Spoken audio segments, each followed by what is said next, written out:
Hey, it's always a beautiful day.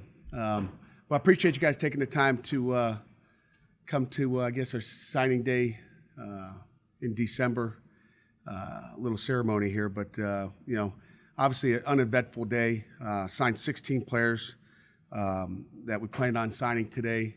Expect to have one more tomorrow based on, our knowledge and, feel really good about that, but no surprises. Got a class with a lot of variety. We addressed really all of our needs as far as recruiting at this point, and I think we've still got a little bit of work to do. We got 8 guys on offense that we've signed. Got 8 on defense.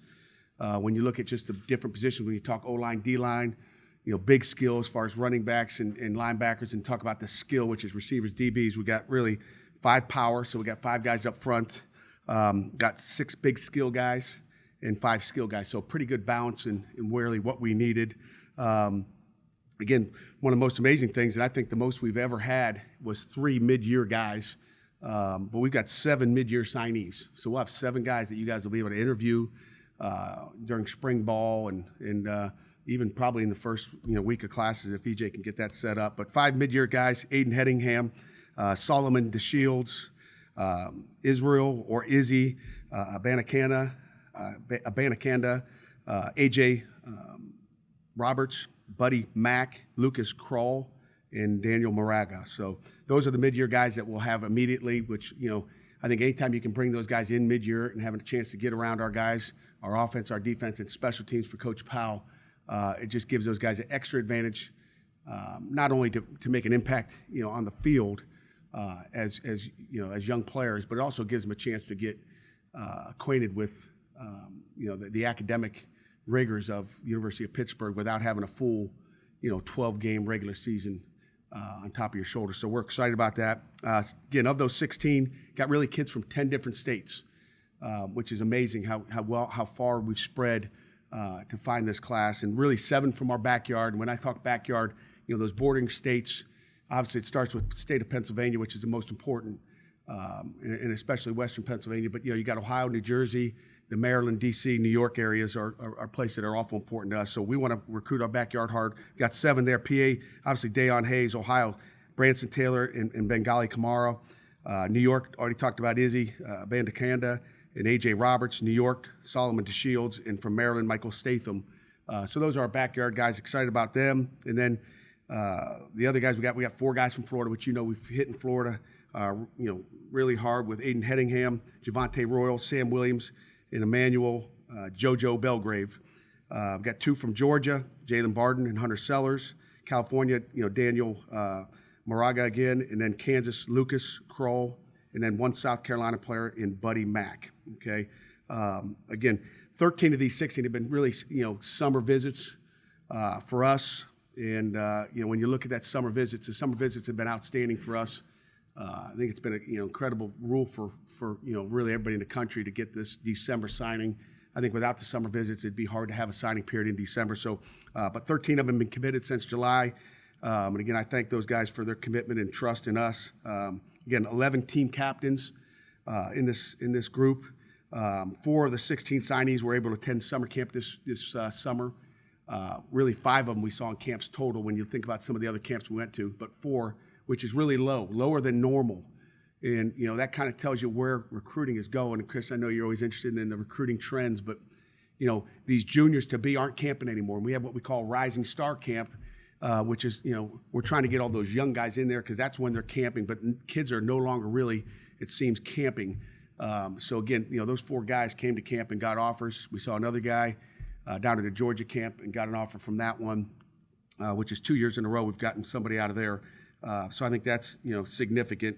1 signee won their state championship this fall. Javonte Royal from down in Florida, St. Thomas, and then again 1 Pittsburgh City League champion in Dayon Hayes, which first time in a long time for Westinghouse High School. So just a couple notes and comments here, but it's obviously our 3rd December signing, which again I think it gets better every year. I want to thank. There's a ton of thank yous, and I started today. Not very often during the signee period do you have practice in the morning, but with our bowl schedule, happen to have practice this morning as well. So I'll start off thanking probably the most important players are the players that hosted these individuals during these weekends. And our kids got a lot on their plate with schoolwork, whether it's study hall, writing papers, studying. We know that's not easy. They got the football part of it, which obviously takes up quite a bit of their time, whether it's voluntary or mandatory. But our kids, really take time on a Friday night, all day Saturday, with these guys. And as I told our kids today, we can get them on campus as coaches. That's our job. Then the next job is our players. So I thank them personally, which I don't know if I've ever been able to do on the signing day. So it's fun to be able to do that. I want to thank all the high school coaches and administrators that we've, knocked on their doors, said hello to them, all the guidance counselors. And I obviously can't thank every coach individually. There's a couple that I'll point to, but all the work that they've done to help us through this process, giving us all the information we need on these prospects as far as their athletic ability and the character, which we're obviously very interested in. I want to thank the entire class and their families. There's a lot of work that goes into, and I don't know if everybody realizes, the time spent on the road in these kids' homes every week. And again, with the 2-week period, is all we had is really, I think I was out 10 days, but went running for 10 days. I mean, it's a haul. I mean, we're all over the place, and our coaches are working their tails off. So I want to thank our class again for their commitment. Obviously, our coaching staff and their families that have to put up with our schedules and where we are. And hey, see a dad, I'd come home on a Sunday from talking to recruits on campus, go home for about 2 hours, and then boom, I'm off to a home visit on a Sunday night, which we don't like to do, but we had to utilize even Sunday nights to get that done. Obviously, Mike Faribault in academics, Penny Samaya in life skills, which I think are critical every year. The work, again, another thing that's really not on their, their list of things that, are the major priority in their lives. But, they're helping us recruit these kids, did a great job. Heather Like obviously spends time with our recruits as well, talking to them on weekends. And then Mark Harding and the admission staff and the entire faculty, usually on especially in the summer, on a Saturday morning, we'd have a breakfast for them. A lot of times at the porch, and every academic advisor would come sit down and have breakfast with them and talk about their academic field. So, so I thank them. So I'll start off, with the offense 2020 class. Again, those 8 individuals. Start off with running back. Israel goes by Izzy Abandakanda from Abraham Lincoln High School in Brooklyn, New York. Again, a mid-year guy, as I said, was a guy that came to camp, runs a 10.500 meter. I think, again, he's going to add immediate speed to our backfield, breakaway speed, like he did in high school. Again, very explosive. And again, was named, probably the most prestigious thing in New York, Gatorade Player of the Year. There's not many of those throughout the United States, so I think that's worth mentioning. 2 receivers at this point. Jalen Barden, Westside High School down in Georgia, down in the Macon area. Again, guys made plays all year long. Jalen, again, every Friday night, right after we tuck our players into bed, you'd get a text from him and with his highlights. He's already got his highlights. So you talk about a guy that's passionate about the game, runs great routes, athletic, going to make a lot of plays for the Panthers here in the future. And then Aiden Headingham, Deerfield Beach High School, same high school as Deslin Alexandria, so we've had some great success down there in that high school. Again, another mid-year guy. Again, Aiden can be a two-way player. He goes up and gets the ball. I think the first 3 games of the season he played on defense. He'll hit you, be a great safety, but also can be receiver. He goes up and gets the football. Quick story about his recruiting. When he came on to visit, I sat next to him on the first Friday night. And again, you almost felt sorry for, as I sat next to Dad Clinton, because, his dad raised him all by himself. So it's kind of, you heard that story, that you're like, wow, all by yourself, no mom in the home. He's the mom, he's the dad. And a lot of times you see it's the mom raising a kid. But then I go on the home visit, and there's about 48 people on the home visit. I was like, he's got an army down here, but he made me feel bad on that visit.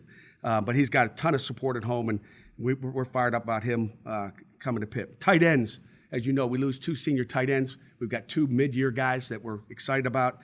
Lucas Kroll from the University of Florida. They got a pretty good tight end down there. He was looking for a place that he could be the guy.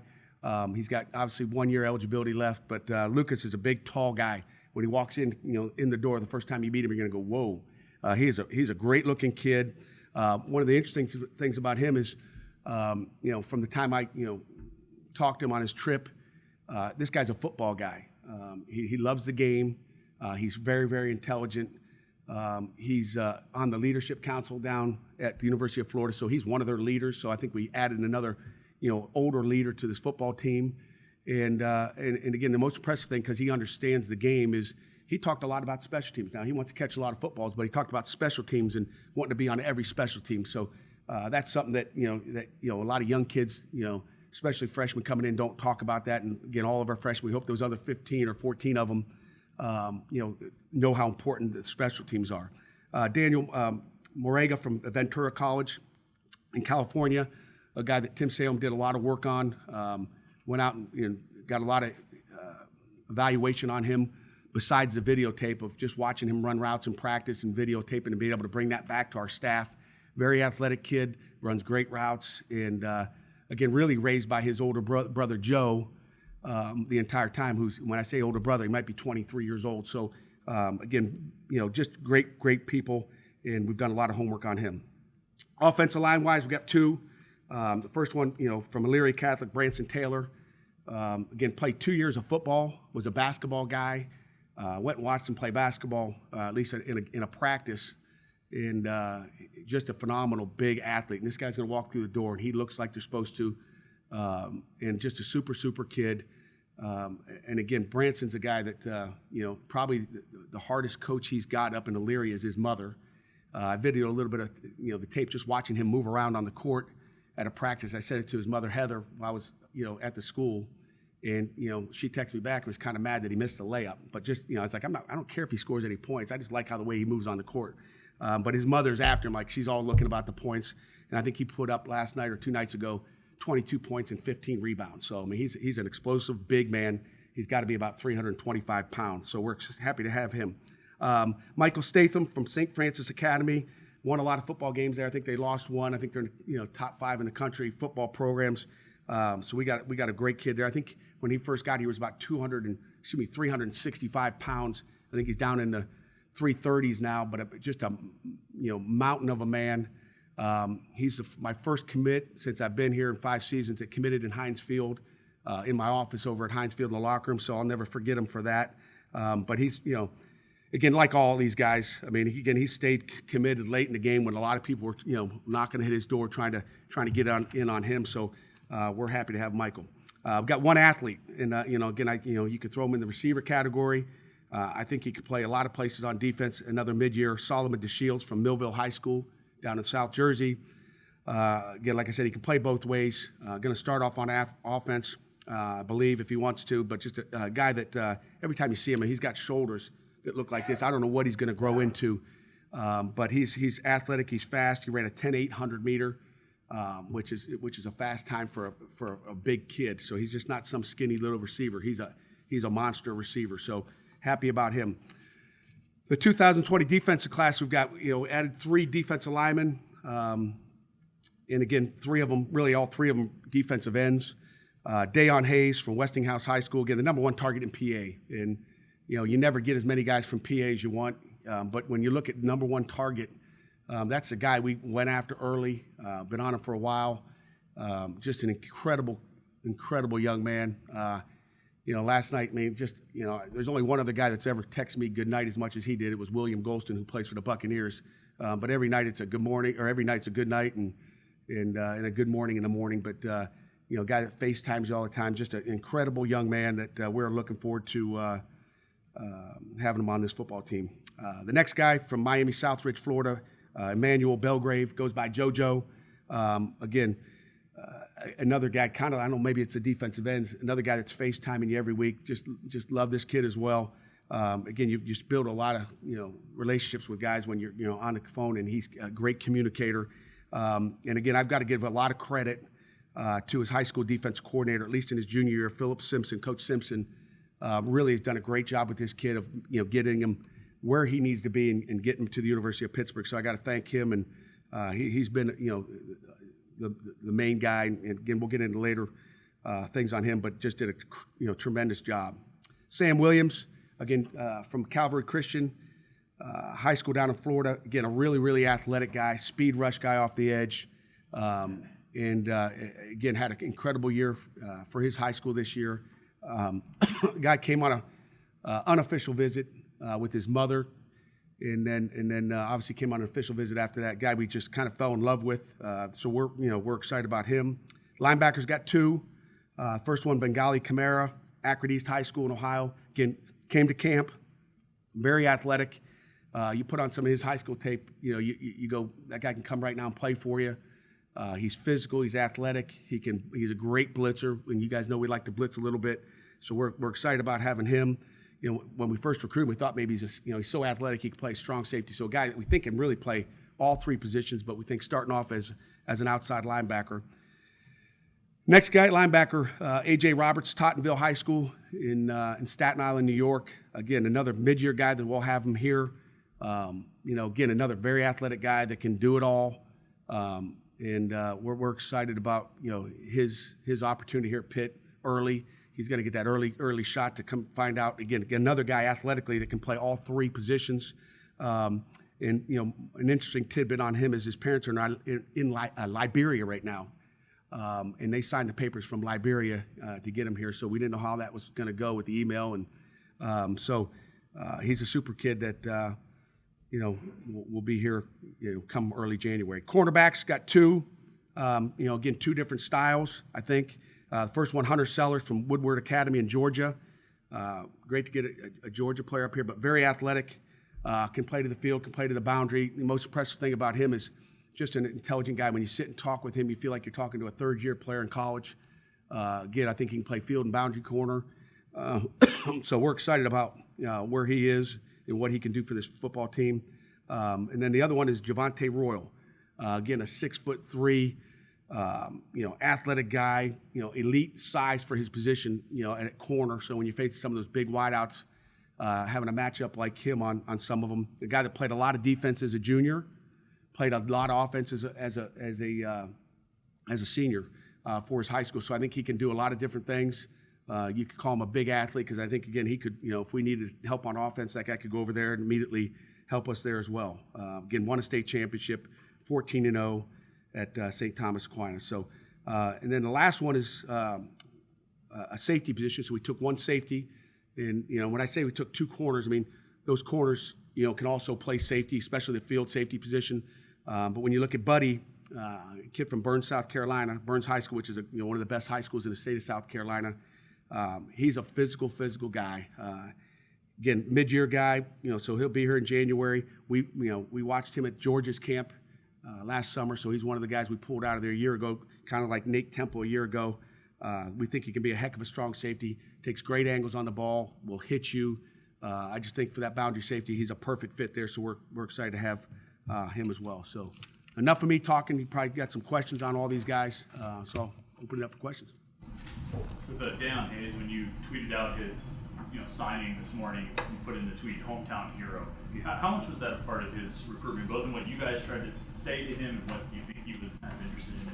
Well, I think he's going to be a hometown hero, and he's special. And you can watch the tape on Deion, and maybe it doesn't do justice. I went and saw him live on a Friday night. I think I only got 2 Friday nights out, and that's a guy I wanted to obviously see. And that guy's special. He really is. And seeing him live compared to watching videotape, I always tell you I love those live contacts and evaluations. And he's special.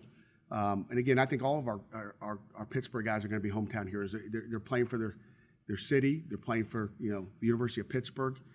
He's a special athlete and a special person. So. I believe so. I don't ever get to watch any of those, but I think the whole city of Pittsburgh works out with Dwayne Brown. So Dwayne's outstanding. But I believe I get mixed up with who works out. But Deion's a guy. He's here. When he's allowed to be. I mean, the guy, after school, could stop over here and sit in the defense staff room and watch tape with us. He's just a very personable kid, and it might have been last summer. I don't think he's been working out with him lately, obviously during the season, but he works out a lot. Yeah. There's 7 mid-year guys. I mean, obviously it's a personal choice, but do you, in any way, encourage that with these kids? You know what? No, I don't. We may have talked about this last year with Jared Wayne. Jared Wayne was a mid-year guy in mid-October. I could show you text messages. He's like, "Coach, I hope you're not mad. but I think I'm going to stay down here in Clearwater, Florida. I was like, he's coming from Canada. He probably liked the sun and the palm trees down there. But I didn't discourage him. I didn't say, hey, you need to come. You told me you were coming. These are 7 guys that were ready academically, mature enough to come in right now. And so I don't encourage it or discourage it. I think they have to really want to do that. And, I think that's their personal preference. And again, we don't push it at all. I'm glad they're here because, when you lose, spring ball becomes real thin when you lose 16 or 20 seniors, depending on, that whole senior class, how it breaks down as far as scholarships and walk-ons. But when you lose those numbers, to be able to fill it in with half of them, I think it's a major, major benefit, not only for them, but for us. For Kenny, he was an early guy. Yeah, it was. I mean, when you look at him playing at the end of his first year here at Pitt, I don't know if he could have done that if he wasn't mid-year. When you guys got his verbal, what was going through your mind at that point? Because I know he had interest in A&M and Iowa State and a bunch of other. We're obviously, we're excited, and there's been a lot going on since his commitment, but obviously extremely excited, like we are for all the. I mean, anytime you get a commitment, it's exciting for every one of them. But that number one target in the state of Pennsylvania, you said we want to get that guy. Not only because of his athletic ability, but his character, his ability to communicate. I mean, there's just so many great things about Dayon that you like. Spending all midway through June when I built up with these guys, 10 or 11 or whatever, he was committed in like 7 days span. Yeah, I think my head was spinning more the year before because you didn't expect it, and you don't see that very often. Again, a tribute to our staff, our coaching staff, and really the university for opening up their arms and doing what we did in the summer as far as just taking time during the month of June when a lot of people are on vacation and out of here, but our whole university opened their arms to our kids and helped get those guys, those 11 commitments. It's not one guy, it's not 2 guys. It takes a an entire university to help get a guy. So I don't know if it was spinning. It was spinning the year before. Last year, maybe just a little. Maybe it just spun one time instead of multiple. But it was fun Sunday, that's for sure. You said you expected one more tomorrow. That would make 17. How many more are you expecting? We'll find out. Once January comes, we'll evaluate our needs and kind of go from there. But maybe 2 or 3 more. I don't know. The nice thing is once signing day's over, you kind of, and after the bowl's over, you kind of take your seniors off the board. You kind of figure out where you are, what you're doing, and what are our needs? What do we need to compete next year, at the highest level possible? You know what? We I don't think, that the quarterback position this year was all that strong, to be honest with you. Obviously, we'd like to take a quarterback in every class. I think that's you don't want to take 2 quarterbacks in every class. We feel really good with our young quarterbacks. Obviously, we got Kenny for another year, but we'd like to have one in every class. But I didn't want to just take one to take one. It's such a special position. You hate to take one and then you find out he can't play like you want him to.